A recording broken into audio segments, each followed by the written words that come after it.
greetings, Ian from RTO here. Welcome to another album ranking, and today we start another story. For those of you who don't know, we do a thing on the channel where we go through an artist's whole catalogue. With people we've done in the past is John Ward, we've done Bill Wyman, we've just finished David Crosby. So we're going to start on a new artist today, and this is heavy metal singer Tony Martin. Now, Tony Martin's full name is Anthony Philip Harford. It doesn't sound very heavy metal, does it? As you see, he's best known for fronting Black Sabbath. He's the second longest serving vocalist after Ozzy, apparently, and he's been involved in various other projects which we'll go through. And he's released solo stuff, and he's also a multi-instrumentalist. He can play everything from the guitars, drums, violins, bagpipes and panpipes. So we're going to start with Black Sabbath. Now, I know we've ranked the full albums, but we're going to really just concentrate on the Tony Martin stuff because it doesn't get much love. A lot of people dismiss this era of Black Sabbath because it's not Ozzy or it's not Dio. Hello, you know, it's Tony's band. He can have who he wants. And the people that had during Tony Martin's reign in Black Sabbath, they had some phenomenal performers in the band. So initially he was from 1987 to 1991. Then Ronnie James Dio came back in, and then he went away again. So then he was from 1993 to 1997. So we're going to have a look at the 5 albums that he recorded with Black Sabbath and talk about them a little bit more than we did in the album ranking. So coming in at number 5, this was the 18th album for Black Sabbath, but it was Tony's 5th album, and it's Forbidden. And this goes back to the TYR lineup, which it was the last to feature Neil Murray, Cozy Powell, Jeff Nichols, and of course Mr. Tony Iommi. It's a really good lineup, but there's a guest on here, Ice-T. So don't ask why. So the first track is The Illusion of Power, featuring Ice-T. Now, who would say that the day that we'd have a rapper on a Black Sabbath record? And we have. It's horrible. I've never ever liked this track one little bit. It doesn't need it, which is a shame because some of Tony Martin's vocals when he's singing are all right. It's just when Ice-T starts spouting, and it's got some nice riffs. What were they thinking? Then there's a track called Get a Grip. It's okay, it's nothing special. It's just got the classic, some great drumming from Cozy as ever, and Tony Iommi's riffs are there. Good performance on the vocals by Tony, but it's just a little bit non-memorable, I'm afraid. Can't get close enough. I like this track, actually. It's got some of that classic Tony Iommi riffing. And again, a fine performance by Mr. Martin on the vocals. He is such a good singer. Very underrated, and I did like his tenure with Black Sabbath. Shaking Off the Chains goes on a little bit. I don't know what's going on there. I Won't Cry For You. One thing with Tony Martin, and when he was in the band, they did more of these power ballads because he's got the voice to do it, and it's a pretty good power ballad. This is great vocal from Tony. You can't fault him. Guilty as Hell, some solid riffs in this, and Cozy's drumming's good. That great bass line from Neil Murray really is strong. Sick and Tired, great riffs, but not a very good arrangement. I'm not very keen on that one. Rusty Nails, it's all right. Solid. It's not brilliant, but it's still, you know, you can listen to that track. Forbidden, it's just a bog standard rock track, and I've got no problem with that. And then we get the Kiss of Death. It's a nice vocal from Tony. Yeah, I don't mind that one. I think the best track on there is the ballad. I think it's a great song.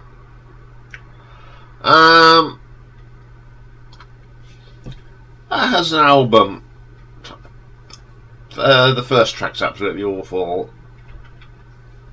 It doesn't it's not outstanding.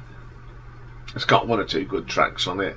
Probably the weakest album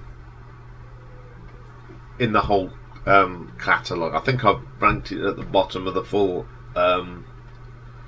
ranking, and I still don't think this is the weakest one that Tony Martin did. So I'm going to give this an RTO ranking of 4 out of 10. Okay, then coming in at number 4, we got a 1987 now, and The Eternal Idol. Now, this has got a bit of a story to it.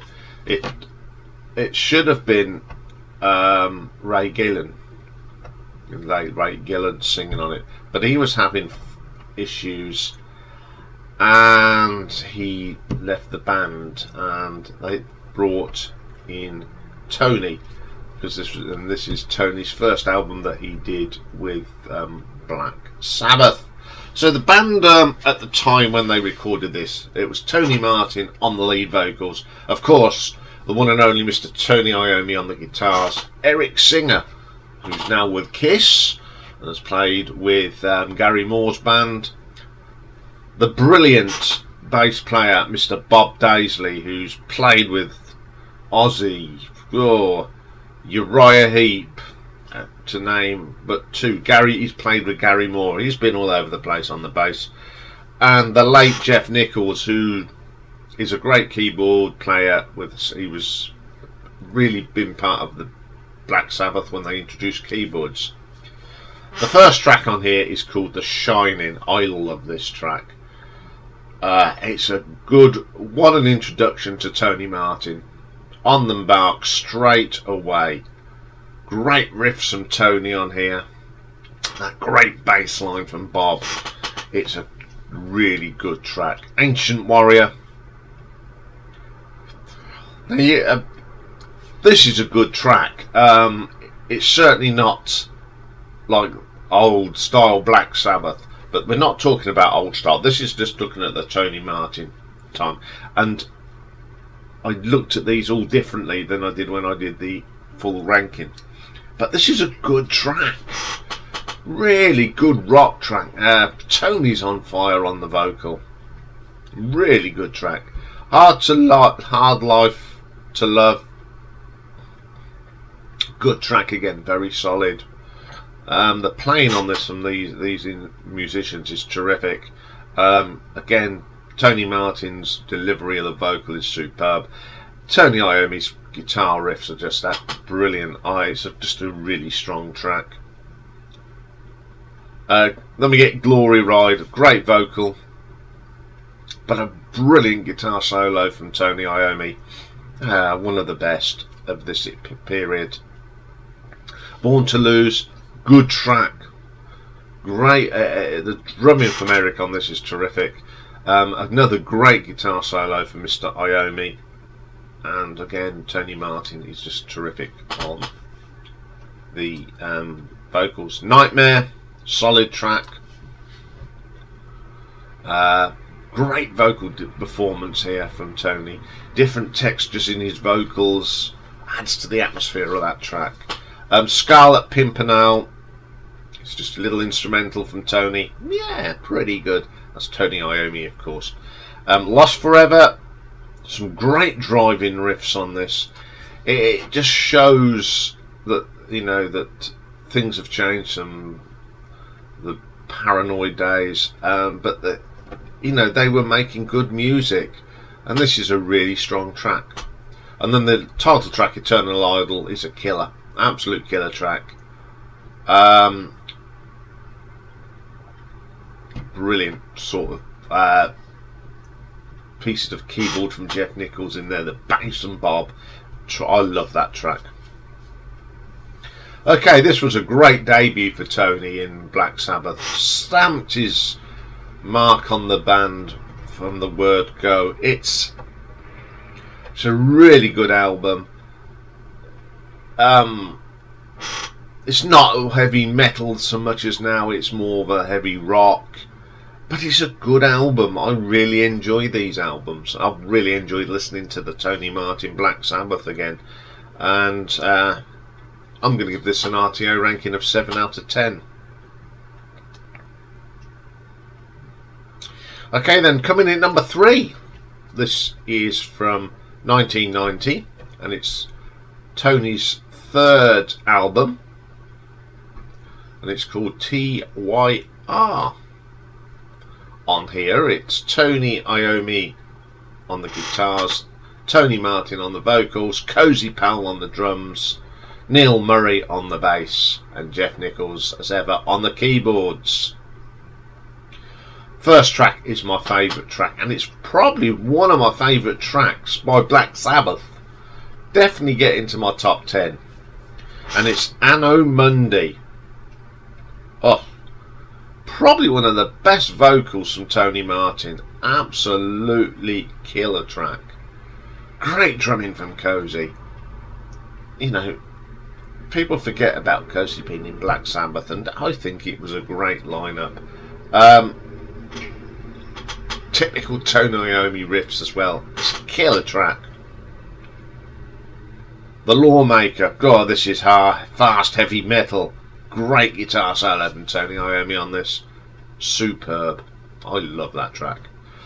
Jerusalem. Highlight of this is actually, apart from Tony's vocal, is Cozy's drumming on it. Still doing the business was Cozy. The Sabbath Stones. What a bass line here from Neil Murray. Absolutely ripping.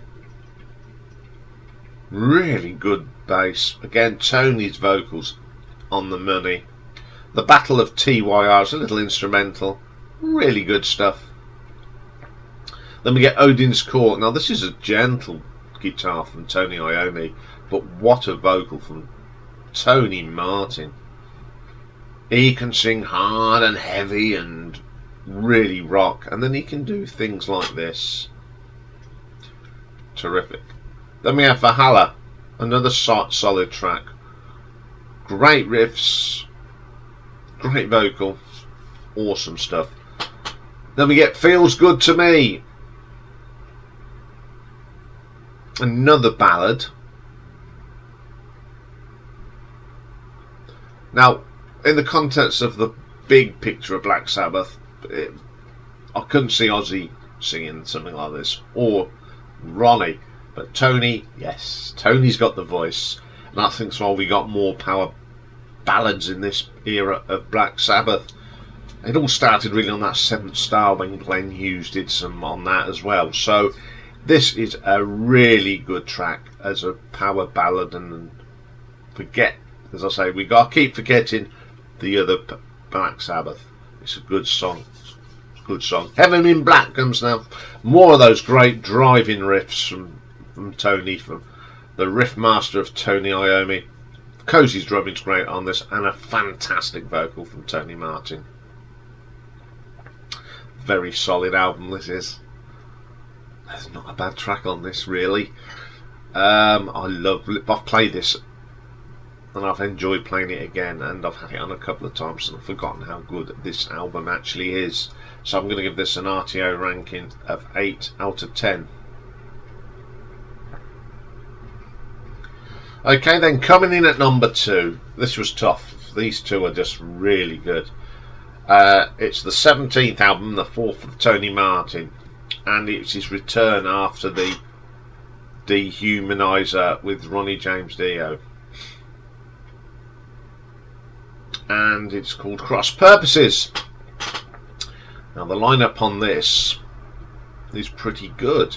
It's Tony Iommi on guitar, Geezer Butler on bass, so you got two of the originals, Bobby Rindelli on the drums from Rainbow, Jeff Nichols as ever on the keyboards, and of course Tony Martin doing the vocals.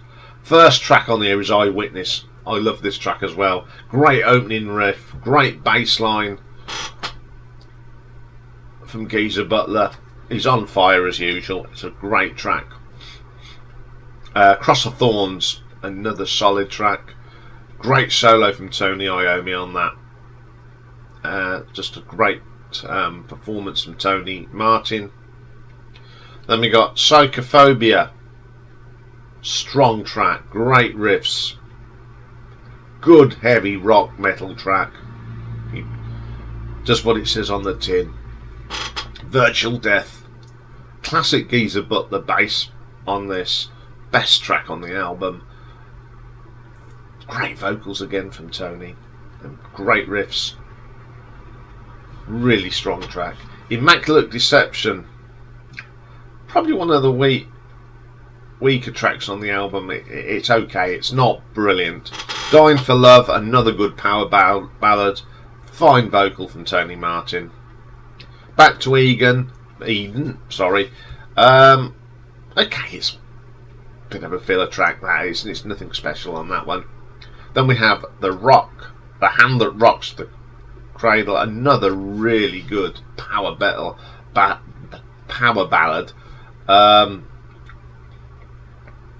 Tony's got the great voice, so that's a good track. Then we get Cardinal Sin. Some great keyboards here from Jeff Nichols. Very eerie, and I do enjoy that track.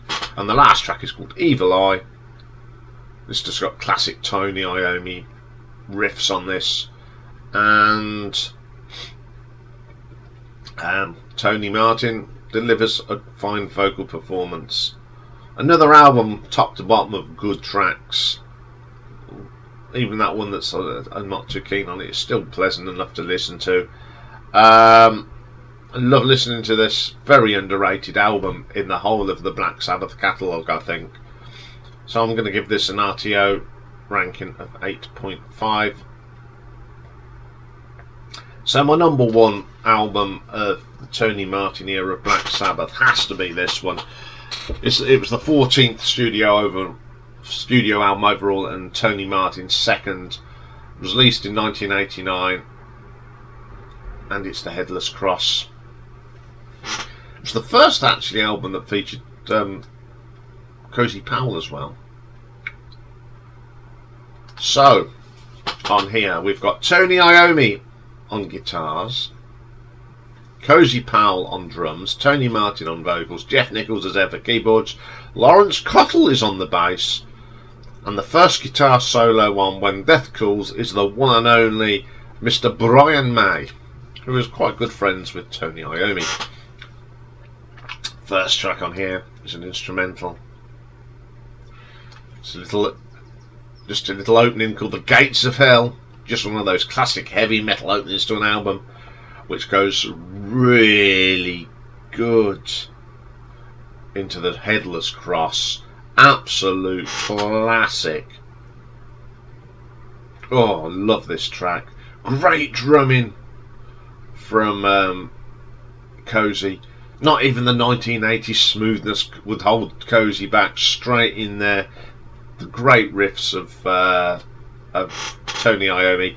It's just one of the best tracks from this era of the band. Next track, Devil and Daughter. Oh, I love this as well. Absolutely killer track. Great riffs. Tony Martin is brilliant, and there's a great live version of this going around here. It's absolutely a killer track. Then we get When Death's Call. Great track. got two of the best guitarists this country have ever produced playing on this. Brian May does that first solo with that distinctive red special guitar, and then you get, of course, Tony Iommi. But you know it's Tony. It's a great track. Probably my second favourite track on the album. Then we get Kill in the Spirit World. Very radio friendly, but what a great vocal. Tony hits the notes there's a quite high range in this. It's really good. Then we get Call of the Wild. Okay, very radio friendly again, but I like it. It's quite a guilty pleasure. Now Black Moon. Now this is a single that was on the Eternal Idol sessions. It didn't appear on the album. I've heard the Ray Gillan vocal, and when they re-recorded it with Tony Martin, made it an even better track. And I'm glad this got out because it's a great track. I like it. Nightwing, great track. I remember saying this, although when I did the Black Sabbath, I said it wasn't very Black Sabbath, but I did like the track, and I do like the track. It is really, really good. Then we get Cloak and Dagger.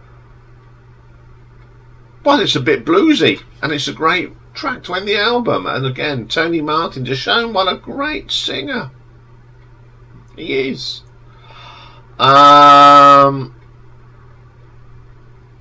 This is my favourite because I think it is the best album of the Tony Martin era, without a doubt. The quality of the songs are fantastic. It was a change of direction for the band, definitely.